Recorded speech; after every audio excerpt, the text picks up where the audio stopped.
Hello, and welcome to Once Upon a Time in Black History. My name is Tamara Shiloh, and I will be your host. And happy Women's History Month. Today, I will be sharing information about one of those women in history. Today, we're going to talk about Allison Dunnigan. A change to the White House. Her father was a sharecropper and her mother took in laundry. Her grandparents were born into slavery. She endured poverty, segregation, and sexism. Yet, none of these factors impeded her ambition to become a journalist.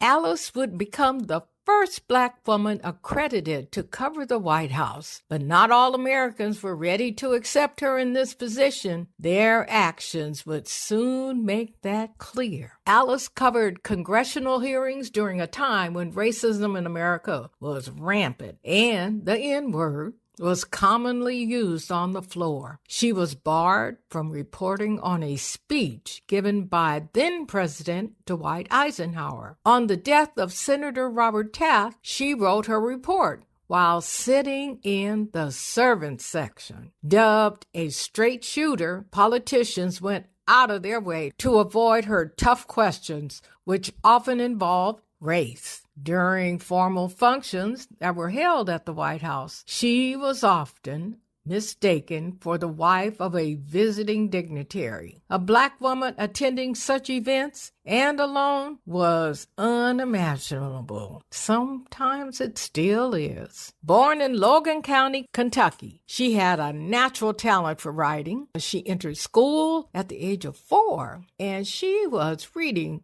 before first grade. At the age of 13, she became a writer, how about that, for the Black newspaper, the Owensboro Enterprise. Her assignments were one-sentence news items. The Russellville school system at that time only made education available to Black students for 10 years. On graduating high school, her parents felt that encouraging their daughter to further her education wasn't necessary. However, a Sunday school teacher who saw that Alice had promise, she stepped in. After some convincing, Alice attended Kentucky Normal and Industrial Institute, which is now Kentucky State. She became a teacher, a profession she loved, but it left her longing to write. Teaching jobs at that time offered only meager pay. During summer break, Alice worked for a white cemetery where she washed tombstones, worked in a dairy 4 hours each day, cleaned houses, and took in laundry. All this totaled about $7 a week, but a 1942 call for government workers would soon change the trajectory of her life.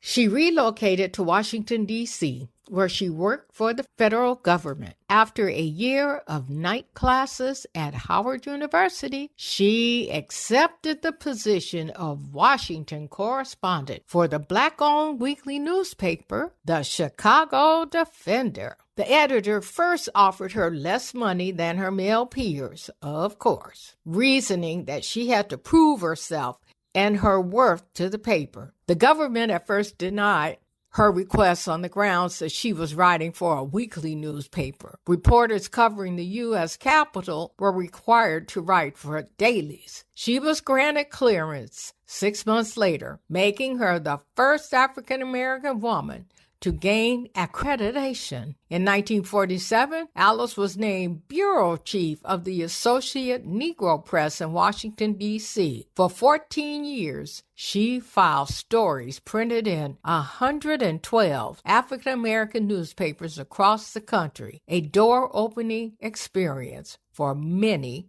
who followed. Now imagine that. Thank you for listening to Once Upon a Time in Black History. Remember, if you're interested in purchasing books about Black history, you can find great selections at my bookstore at www.multiculturalbookstore.com. Thanks again. My name is Tamara Shiloh. See you next time.